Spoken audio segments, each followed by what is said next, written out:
Assalamualaikum warahmatullahi wabarakatuh. Sebelumnya perkenalkan saya Wahyu Krisnawati dan rekan saya Wulandari Tika Putri. Baiklah, di sini kami sebagai moderator atau penyampai hasil aspirasi dari mahasiswa ekonomi pembangunan. Sebelumnya kami juga mengucapkan banyak terima kasih kepada Ibu Eni Setiawati selaku Kepala Prodi Ekonomi Pembangunan, Ibu Maulidia Indrawati sebagai Sekretaris Program Studi Ekonomi Pembangunan, dan Ibu Siti Retno Faridatus Salam sebagai penanggung jawab, serta Bapak Muhammad Arif sebagai Kepala Laboratorium Ekonomi Pembangunan yang telah bersedia hadir dalam acara audiensi kedua ini. Semoga acara berjalan dengan lancar hingga akhir nanti. Baiklah, untuk tidak memperpanjang waktu, di sini kami akan menyampaikan aspirasi mahasiswa ekonomi pembangunan mengenai permasalahan mahasiswa saat ini.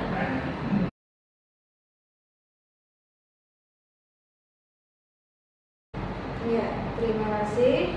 Sebelumnya kami dari Prodi yang mengucapkan terima kasih jasa pemerintah kepada IMEMA dan juga teman-teman semua yang berada di rumah. Alhamdulillah difasilitasi dengan pertemuan ini dalam rangka untuk kebaikan proses BBM kita bersama. Ya. Yang pertama tadi berkaitan dengan fasilitas, ya. Memang dari kami, dari pihak universitas dan terutama Prodi, kemarin kita sudah berusaha semaksimal mungkin untuk, karena kebetulan daring, ya, jadi memang lewatnya adalah Learning Management System atau LMS, ya. Kami dari terutama Bu Farida dan juga Prodi, ya, sudah berusaha, ya, untuk apa istilahnya, untuk menyediakan LMS sebaik mungkin, ya. Dari pihak Prodi sudah menyediakan LPS-nya, sudah menyediakan open learning-nya atau psikologi, yang mana diharapkan dari fasilitas yang ada itu bisa memenuhi atau bisa mencukupi kebutuhan tentang proses PBM secara daring, ya. Oleh karena itu, kalau memang ada kekurangan, ada ketidaksempurnaan dalam pelaksanaan PBM, itu menjadi masukan bagi kami. Yang kurang itu apa, dalam bentuk apa, ya. Kalau tidak ada feedback, kan kami juga belum tahu, ya. Jadi sama dengan adanya pertemuan ini, nanti bisa di list, ya, mata kuliah apa yang belum bisa memahami yang mana, nanti disampaikan ke Prodi, nanti insya Allah akan kami tidak lanjuti dan untuk perbaikan di waktu yang akan datang. Dan memang sarana seperti ini bisa untuk perbaikan semuanya, ya. Jadi memang mahasiswa harus aktif, ya, untuk berusaha mendapatkan haknya, ya, sebagai mahasiswa itu dengan sebaik-baiknya. Jadi kalau memang ada yang kurang, jangan cuma dipendam dalam hati, ya, tetapi harus disampaikan ke Prodi, tapi dengan cara yang baik, ya. Bertemu, disampaikan, Bu, ini masalahnya mata kuliah ini, kalau mata kuliah ini sudah oke, mata kuliah yang ini belum. Nah, nanti pihak Prodi akan berusaha untuk menyelesaikan, membantu dengan semaksimal yang kami bisa, ya, karena memang keterbatasan dari kami, ya. Jadi dari Prodi itu sudah universitas, ya, sudah menyediakan, sudah berusaha semaksimal mungkin, ya. Tapi kan kami karena dosen tetap itu juga baru sedikit, ya, di Prodi EP, sehingga banyak dosen tidak tetapnya, sehingga mungkin belum maksimal dengan proses penyampaian PBM. Nah, itu menjadi evaluasi bagi kami dan untuk kebaikan di waktu yang akan. Dari Mbak, Assalamualaikum warahmatullahi wabarakatuh, ya, semuanya. Yang masih saya agak ragu itu ada pertanyaan, dananya tidak sebanding dengan apa tadi? Tidak sebanding, tidak sebanding fasilitas, ya, yang dibangun itu seperti mungkin begini, ya, kalau kami sebenarnya kalau untuk dananya itu sepertinya masih sama ya, kita juga menyampaikannya masih, kalau saya melihat Bapak Ibu dosen yang lain itu semuanya masih berpola yang sama, dalam artian begini, antara luring dan daring bisa dikatakan mungkin ini yang dipermasalahkan kayak UKT-nya seperti itu ya. Kalau UKT sama, perbedaannya itu sebenarnya kalau saya melihat sisi simpel, kalau saya jadi mahasiswa sebenarnya kita juga mahasiswa juga diuntungkan seperti itu. Dalam artian begini, teman-teman mahasiswa itu stay di rumah, bisa buka kapan saja LMS-nya, ya kan? Tidak harus seperti itu. Dan status kami itu semua dosen melayani pertanyaan kalau ada yang tidak tahu, seperti itu. Mungkin hanya perbedaan antara biasa ketemu dengan tidak biasa ketemu gitu ya, yang sudah 2 tahun yang ketemu gitu ya.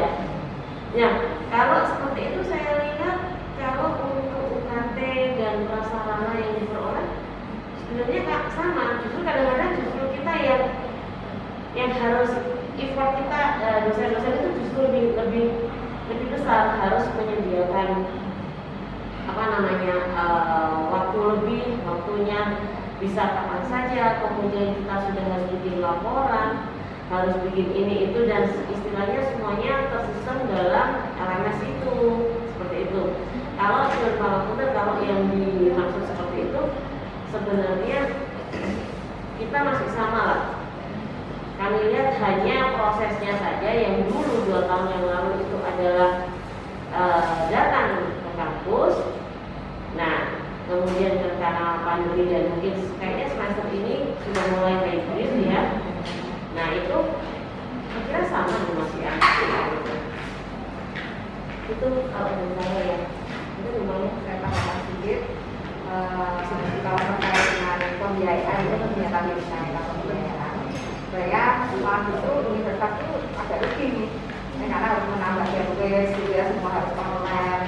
Kemudian kan mahasiswa juga dikembalikan juga dana sebesar 200.000 kalau masalah setiap semester. Ya setiap bukan semester ya, setiap cicilan semester. Setiap semester yang dikembalikan 200.000. Oh iya. Banyak ya, setiap semester dikembalikan 200.000. Dan juga kemarin dari laporan wakil rektor justru malah kita itu pengeluarannya banyak gitu ya, karena harus menambah bandwidth dan sebagainya, itu biayanya sangat tinggi juga ya. Intinya bahwa kalau bukan untuk rugi ya sebenarnya kalau kita malah rugi ya gitu ya, tapi kalau dari sisi kemanfaatan insya Allah bersama ya, artinya mahasiswa juga mendapatkan materi yang harus didapatkan, kemudian mahasiswa juga dia tidak perlu mengeluarkan dana untuk kos dan sebagainya. Intinya saya mahasiswa untung ya, tapi dari sisi universitas sebenarnya bukan berarti kemudian keuntungannya lebih banyak, malah banyak rugi gitu ya, karena itu tadi gitu ya. Itu mungkin dari saya tambahan aja. Monggo Mas Arif. Fasilitas yang didapat mahasiswa selama kuliah online itu tidak sebanding dengan biaya SKS. Tidak sebanding dengan biaya SKS.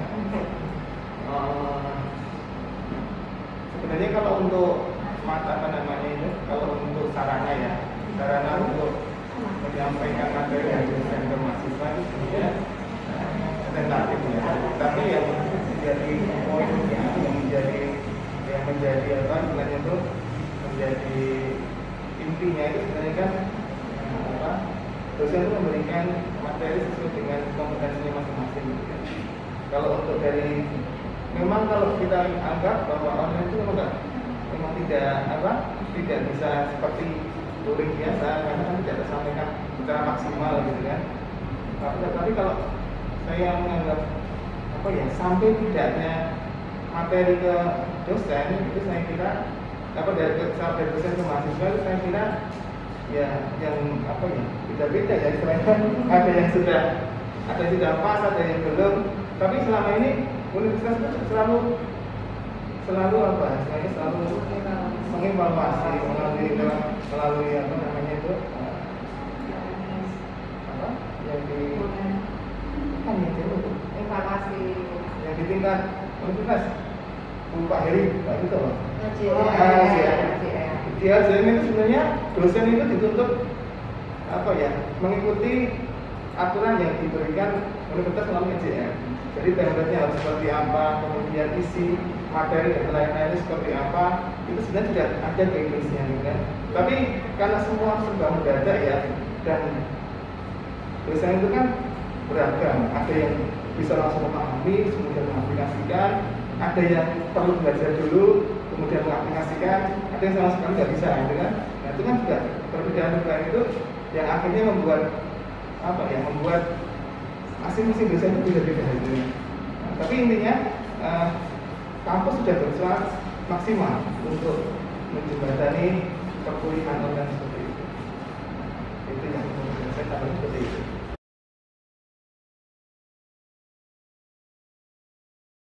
Jadi kalau dari saya pribadi ya, insya Allah pada saat namanya WA yang masuk itu kan banyak sekali ya.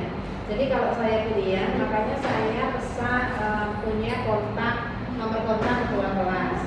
Jadi semua permasalahan perkuliahan itu lewat ketua kelas. Jadi kalau nama ketua kelas yang muncul di HP saya akan saya buka gitu ya. Karena kalau semua sendiri-sendiri nanti terlalu banyak pesan yang masuk dalam bahkan mungkin nanti nggak terbaca.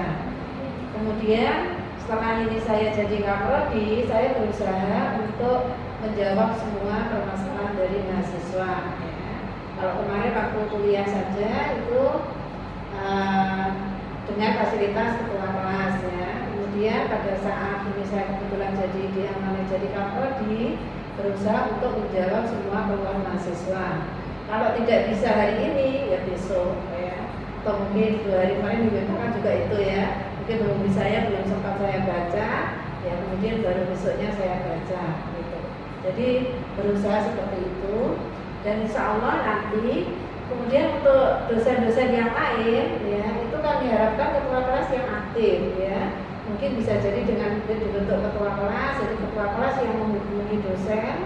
Jadi kalau semua mahasiswa menghubungi, coba misalnya 280 mahasiswa ya, ada keluhan semua kan nggak mungkin terbaca ya. Dosen tugasnya banyak sehingga kita juga harus maklum. Jadi mohon kalau berkaitan dengan perkuliahan lewatnya ketua kelas ya. Jadi biar tersampaikan. Jadi kalau jangan semua mahasiswa WA atau Japri secara pribadi.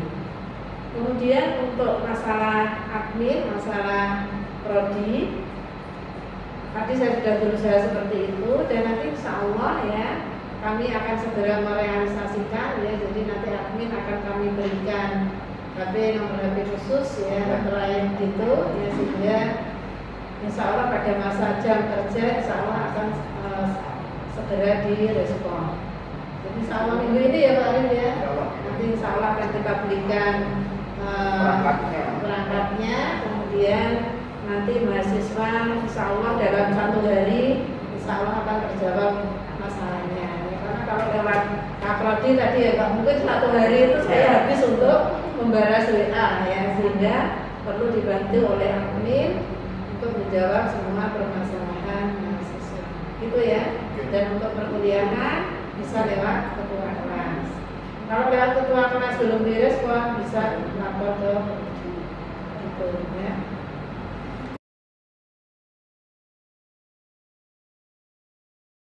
Ada kemarin dapat Bu, ada Bu, saya aja dapat Bu.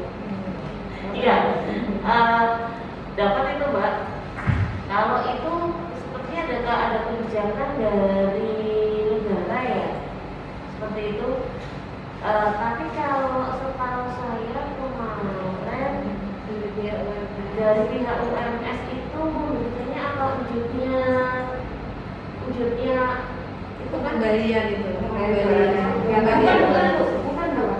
Jadi sekarang ada kuotanya, ada kuota sebanyak 45 giga. Kalau tidak salah ya, 45 giga per 1 mahasiswa. Iya. Dari Kemendikbud itu dapat 45 giga. kalau kelasnya mahasiswa itu.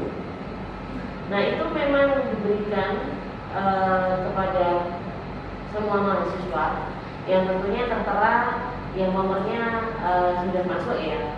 Tapi kemarin kalau dari UNIF itu apakah bisa langsung atau apa namanya, ataukah pakai apa, voucher ya? Voucher dulu itu yang diambil dulu pernah ada seperti itu, atau sistemnya seperti apa? Tapi ada satu hal lagi, sepertinya uang ya itu kan pengembalian tadi, pengembalian 200 itu dalam rangka untuk mengembalikan sekaligus untuk iya seperti itu.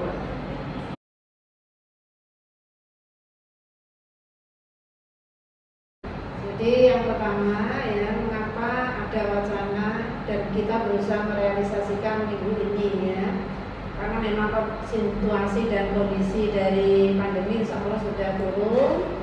Dan dari pihak universitas berusaha untuk menjembatani ya, aspirasi mahasiswa yang pengen masuk ke kampus, sudah kangen ke kampus ya, fasilitasi, dan mereka yang jauh ya, luar kota, luar pulau ya, mereka kalau di Jawa harus naik pesawat, harus PCR, harus vaksin. Nah ini memang masih kita fasilitasi dengan daring. Kemudian masuk level fakultas ya. Kemarin sudah kita rembukan banyak itu. Kalau kita adakan kuliah blended tadi ya, hybrid atau PT-PT antara daring dan luring, ada beberapa masalah juga gitu ya. Terutama mahasiswa ekonomi itu mahasiswanya banyak ya. Kalau kita kuliah luring seperti biasa full semua mata kuliah masuk, itu kan kuliahnya sampai malam ya, kuliahnya sampai malam full semua.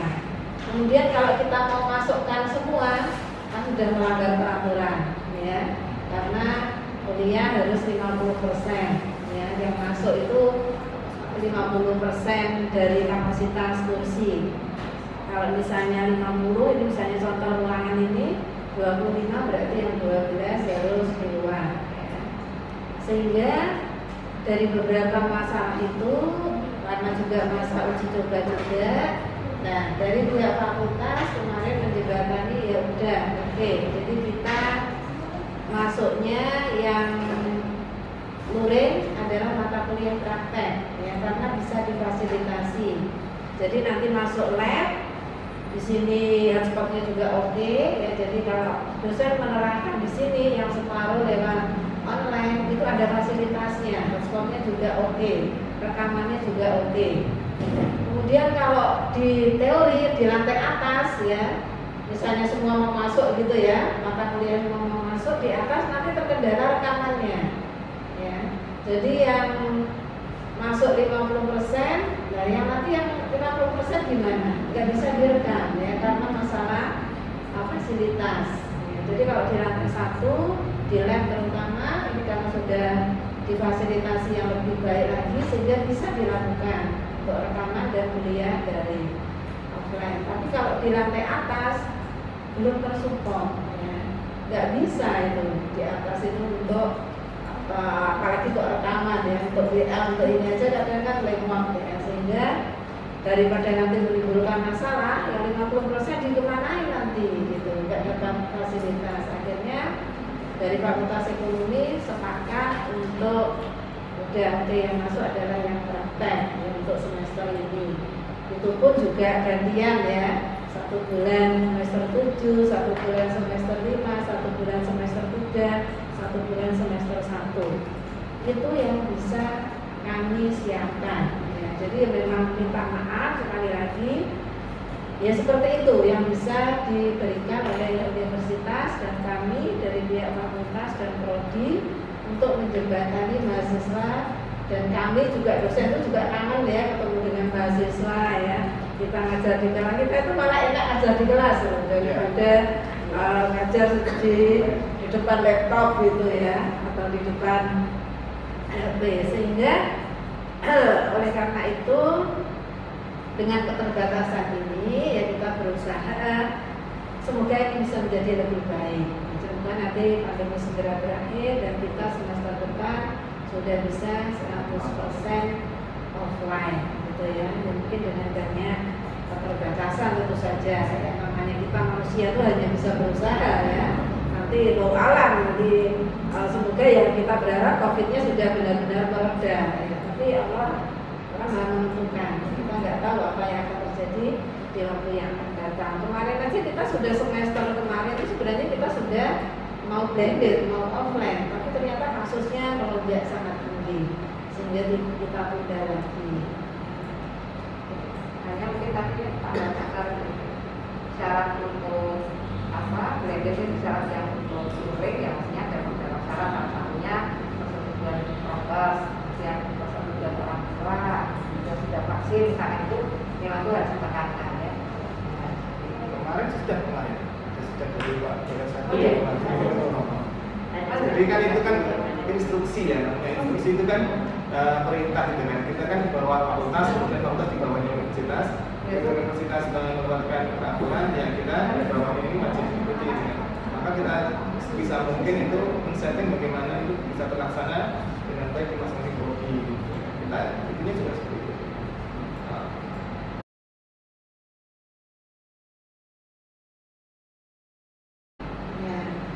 Kemarin sudah himbauan surat edaran kan sudah diumumkan ya.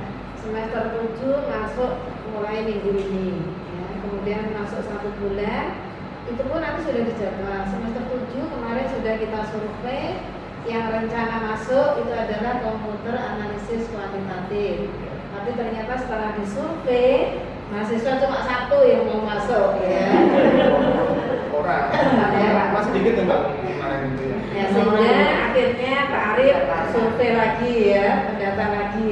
Masa mahasiswa nggak ada yang pengen ke kampus gitu ya. Akhirnya berubah menjadi ekonomi regional. Alhamdulillah pesertanya peminatnya banyak ya. Kemudian itu masuknya 1 bulan dan itu gantian Mbak ya, karena tadi 50% yang bisa masuk ya.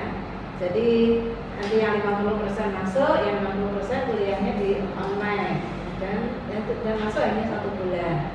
Kemudian setelah itu semester 5 itu mata kuliahnya statistik ya, nanti yang mampu Bunaya dan Pak Anas ya, statistik 2. Yaitu hasil surveinya berapa persen kemarin ya? Banyak. Jadi banyak yang berminat juga alhamdulillah untuk masuk di kampus ya, offline. Tapi itu nanti sistemnya juga 50-50 ya, 50% masuk, 50% online.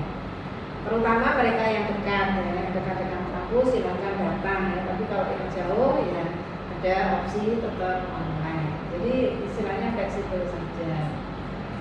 Itu ya. Jadi yang masuk 50%, yang 50% tetap. Tapi setelah sebelum kuliah kan kita survei dulu ya.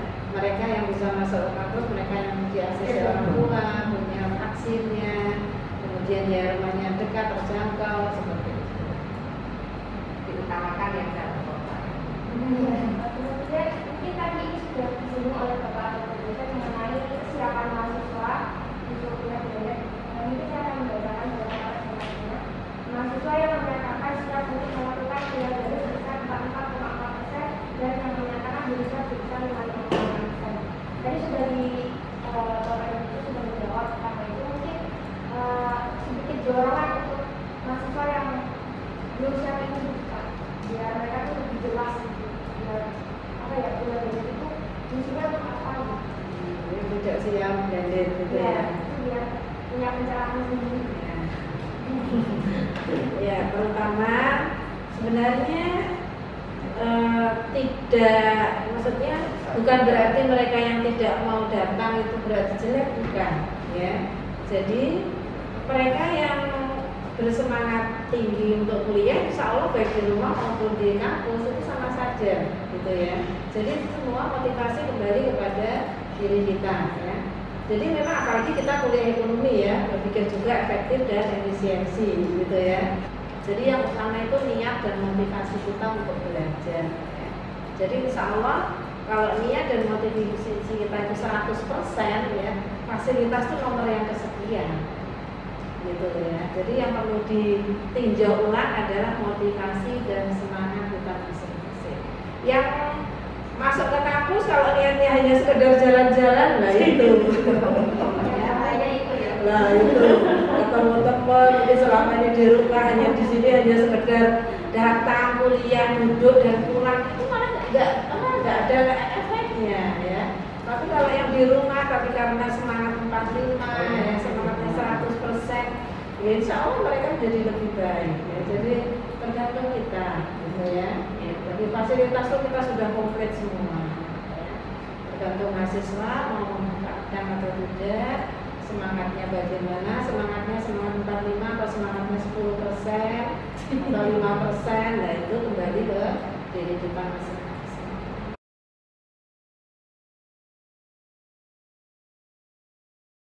Ya. Jadi nilai itu kan tergantung hak dosen memang ya. Dan transparansi nilai itu memang tidak wajib disampaikan oleh dosen ke mahasiswa. Ya, jadi memang hak prerogatif dosen dan tidak bisa diganggu-gugat kecuali ya kalau memang merasa mahasiswa itu nilainya kurang karena sudah itu boleh protes, boleh mencari ini. Ya, kalau kasusnya ternyata kalau mau protes mau diturunkan grade-nya, diturunkan nilainya, berarti itu kesepakatannya di awal. Ya, jadi silakan mahasiswa pada saat awal pertemuan kontrak belajar itu mahasiswa harus detail. Ya, misalnya masuk terlambat nggak boleh masuk. Ya kalau memang seperti itu berarti ya jangan salahkan dosen kalau mahasiswa tidak bisa masuk. Ya, karena dosen itu punya kewajiban untuk memberikan memotivasi mahasiswa dengan caranya masing-masing. Ya. Begitu juga untuk nilai tadi. Nilai itu di awal pertemuan kan sudah diberikan. Untuk tugas bobotnya sekian, tugas 1, tugas 2, ujian berapa, UAS berapa, presensi kehadiran berapa, kemudian keaktifan berapa persen. Nah itu mahasiswa itu kadang enaknya sendiri ya.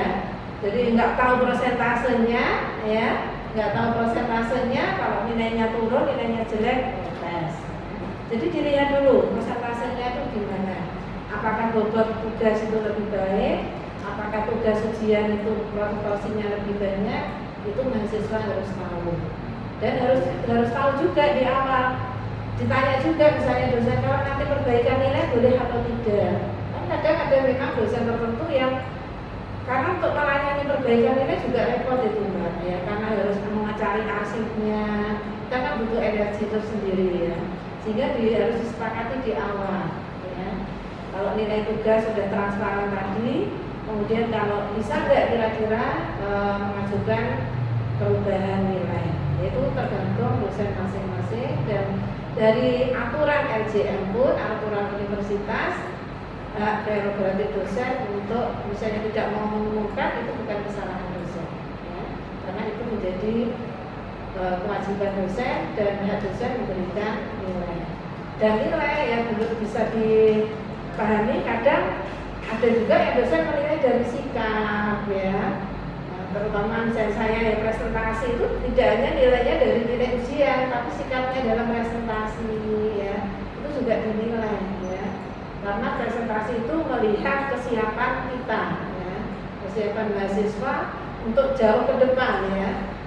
Tugas misalnya itu juga dinilai bagaimana teamworknya, Anda belajar teamwork ya, karena nanti kalau Anda lulus nggak bisa itu sukses itu dengan cara sendiri, nggak bisa, harus belajar bekerja sama, teamworknya bagaimana, latihan mempresentasikan diri dengan baik ya, membuat PPT dengan baik itu perlu dilatih dan itu harus diketahui oleh mahasiswa. Monggo ditambahkan. Begini ya Mbak, kalau terkait dengan nilai, saya kira memang kembali seperti yang dikatakan ini itu adalah hak prerogatif. Tetapi mahasiswa juga punya apa namanya, punya hak untuk mengetahui berapa sih nilainya. Kadang-kadang saya sering kali ada beberapa mahasiswa yang seperti itu.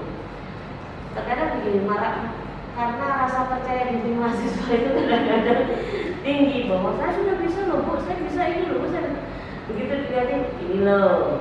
Nah, kadang seperti itu, oh ya sudah Bu. Nah, ada seperti itu. Memang terkadang begini Mbak, penilaian itu memang tidak mutlak, kadang ya tidak mutlak hanya dari nilai saja. Mungkin karena anak ini aktif, anak itu empatinya baik, kemudian ya banyaklah faktor yang bisa membackup satu nilai itu banyak. Nah, kemungkinan antara si A dan si B dengan nilai yang sama, tapi dari finalnya kadang-kadang beda. Nah, seperti itu. Jadi kalau ya memperkenalkan mahasiswa juga, kalau memang ada dosen yang tidak transparansi, bukan berarti kemungkinan beliau bukan berarti tidak mau, bukan. Tapi mungkin seperti ini, kembali ke kesepakatan awal.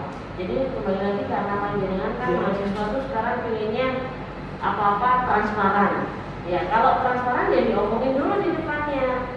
Pada waktu kontrak belajar itu, boleh tidak begini, Bapak atau Ibu besok kalau seperti ini bagaimana ya? Nah, bukan pada waktu kontrak belajar, iya, tapi begitu nanti di belakangnya pada waktu ujian. Tetapi saya garis bawahi mahasiswa memang punya hak untuk mengetahui nilainya seperti itu. Tapi ya mahasiswa juga harus tahu bahwa dosen punya hak prerogatif yang tidak bisa semuanya atau tidak bisa memperlukan semua. Kadang-kadang karena begini, nilainya ini sama ini semua komponennya bagus, kenapa hasil akhirnya seperti ini? Nah, itu kembali lagi ada faktor-faktor yang nantinya bisa membackup nilai itu bisa harusnya sebenarnya kalau dijumlah semua nilainya hanya B, tapi karena ada ketambahannya mungkin jadi B. Jadi nilai akhir itu apa ya? Itu adalah gabungan dari seluruh komponen. Jadi kalau mau diflorkan benar-benar flor, nanti yang kaget malah mahasiswanya sendiri.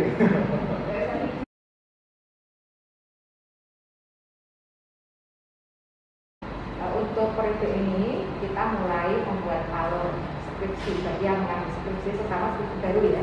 Itu dengan memberikan suatu refreshing penulisan skripsi. Jadi kita sudah mempunyai start bagaimana agar mahasiswa itu memang benar-benar siap ya, dari awal ya. Nah dari refreshing itu kemarin inspirasi dari Pak Arif ya, itu bahwa dari goalsnya dari refreshing itu mahasiswa sudah mempunyai pandangan apa yang akan diteliti gitu ya, dituliskan di situ gitu ya. Kemarin Bu Ais, Pak Anas sudah ini bahwa paling tidak dari awal mahasiswa sudah mempunyai planning diri bagaimana akan menyelesaikan skripsi itu dengan paling tidak satu semester bisa selesai ya, mulai dari memilih judul atau tema, kemudian akan menggunakan metode apa dan seterusnya ya. Insya Allah kalau mahasiswa memang benar-benar mengikuti alur yang kami ini, insya Allah akan bisa menyelesaikan dalam satu semester. Kalau terkait dengan skripsi itu kan semester 1 itu kan sudah dikasih mata kuliah komputer Applikom 1 ya. Applikom 1 itu sebenarnya itu memberikan gambaran nanti skripsi itu bakal kayak apa, itu sebenarnya sudah kita sampaikan di awal-awal perkuliahan di semester 1 ini. Cuman kan di situ masih berupa tekniknya, belum sampai ke substansi ya. Nah, substansi itu kan memang diperoleh dari proses belajar mengajar ketika dia berkuliah gitu kan. Saya kok cenderungnya suka dengan perencanaan ya, saya kok cenderungnya suka dengan pertanyaan ya. Itu kan selama proses belajar di kampus baru nanti akan nemu pandangan skripsi saya nanti akan kemana ini ya. Tapi kalau untuk alur sebenarnya dari Prodi sudah memberikan di awal mulai website ada, di bangun juga ada terkait dengan kalau skripsi itu syaratnya apa, itu kan panjang ya. Mulai dari dia lulus kemudian ekonometrika dan lain-lain. Nah, itu syaratnya kan berlaku surut ya. Kalau nggak lulus metodologi, berarti kan nggak bisa lanjut skripsi. Metodologi sendiri kan juga syaratnya kan banyak. Nah, kalau nggak lulus salah satu persyaratannya, endingnya skripsinya mundur. Nah, maka di awal itu ya, harus sudah cermati kalau skripsi itu mepet yang paling yang jelas saja yang sangat dekat dengan skripsi kan mepet sama ekonometrika. Dua syarat itu kan nanti dengan cermati nggak lulus pada mata kuliah prasad ya sampai ke depannya itu sampai syarat-syarat untuk mata kuliah itu nggak lulus untuk bisa mengambil skripsi tepat waktu. Kalau yang sudah kita berikan itu, kalau mahasiswa cermat itu sudah jelas ya. Siap. Apalagi sekarang biro skripsinya sudah baru Bu Maya sebagai kepala biro skripsinya. Di awal sebelum skripsi dilakukan, dulu kan pakai mini plan ya. Mini plan kemudian itu kan hasil dari metodologi. Kemudian buat mini plan, kemudian diserahkan ke biro skripsi, nanti biro skripsi yang akan mendistribusikan judul ke pembimbingnya masing-masing, gitu kan. Nah, sekarang kita tambahin lagi sebelum mengajukan ke biro skripsi, kita refreshing lagi. Refreshing itu apa? Untuk memantapkan yang kemarin dengan tulis di mini plan itu sudah sesuai dengan yang Anda mau tulis enggak? Jangan-jangan cuma copy paste semuanya, gitu kan. Nah, jadi memang kita selalu berusaha biar mahasiswa itu tidak berlama-lama untuk nulis skripsi. Kita pengennya dan cepat rampung, nggak nulis ya. Kita kan beban kita kan banyak. Jadi yang menjadi kendala kita juga, dosen di EP itu beda sama dosen di akuntansi manajemen. Kalau akuntansi manajemen itu maksimal paling banter itu membimbing 10 orang. Kita di EP sampai 30 lebih, bayangkan beban untuk membimbing skripsi itu hampir 30, bahkan lebih ya, sampai 40 orang satu bimbingan. Nah, itu makanya kita benar-benar harus mencoba bagaimana biar kalau sudah masuk ke pembimbing itu paling nggak sudah setengah matang gitu loh. Nah, itu maka kita kemarin kasih yang namanya refreshing. Biar tahu cara penulisannya benar seperti apa, buat tabel seperti apa, paginya seperti apa. Kemarin ya dan itu saya tambahkan bahwa di beberapa mata kuliah tadi sudah disampaikan Pak Arif seperti ekonometrika, kalau itu syaratnya yang MEPEN ya sama cuma SKS, tapi syarat yang mendukung untuk mendapatkan mengambil MEPEN itu kan banyak ya, bisa. Selain itu juga di mata kuliah tertentu seperti bahasa Indonesia, kami dulu selalu menyampaikan kepada dosen pengampu bahwa goals-nya itu adalah proposal, goals-nya bahasa Indonesia, ya, proposal PKM, ya. Nah, paling tidak dari alur yang seperti itu akan sangat mendukung ya mahasiswa itu bisa menyelesaikan skripsi secara cepat dan tepat waktu, gitu ya. Dan juga ada beberapa mahasiswa yang memang terkendala, ya, terkendala di macam-macam ya. Tapi kami sudah menemukan suatu solusi lah paling tidak ya. Mungkin nanti kalau ada pertanyaan lain ya akan kami sampaikan, gitu ya. Oh iya, tadi kan pas pembahasan terkait dengan blended ya. Blended kalau untuk mata kuliah teori memang diatur seperti itu, jadi 50% dari kapasitas ya. Tapi selain itu kita sudah diperbolehkan untuk melakukan pembimbingan secara luring. Jadi pembimbingan skripsi itu bisa dilakukan di kampus, tergantung kesepakatan antara mahasiswa dengan masing-masing dosennya. Jadi kalau dosennya dengan mengendaki di kampus, mahasiswanya juga bisa. Nah, itu boleh sekarang, boleh dilakukan di kampus. Sudah ada peraturan yang memperbolehkan. Kalau untuk ujian juga masih daring ya. Untuk ujiannya masih daring. Belum ada SK atau keputusan dari universitas.